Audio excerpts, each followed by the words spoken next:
cam một phiệp bé bột nó tiếc ta ai chỉ làm bé bột cách bột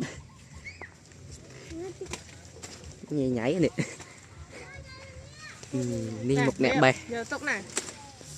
mới ấy bằng làm bột thon cho bay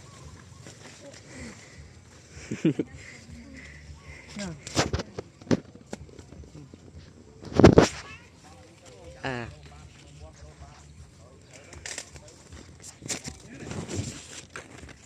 nam mày nghe được nghe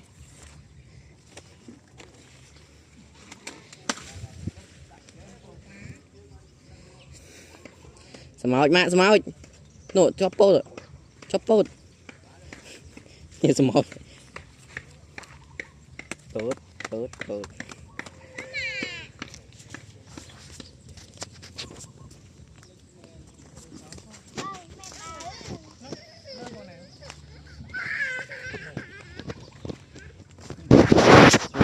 ọt bị dao mà thật kì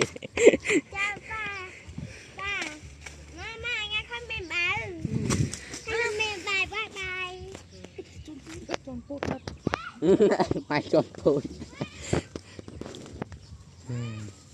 thì thôi thế này thì thôi nha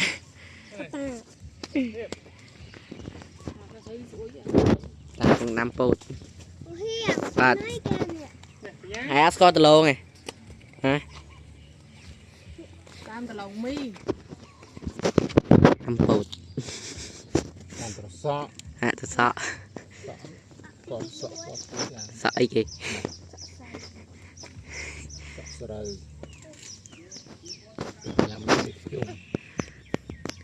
mà chôm nhám sợ sơi nhám bột này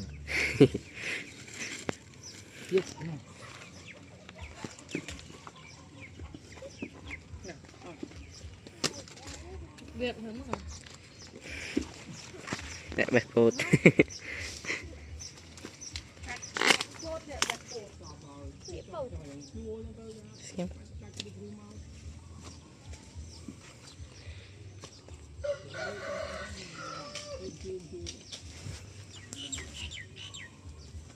hello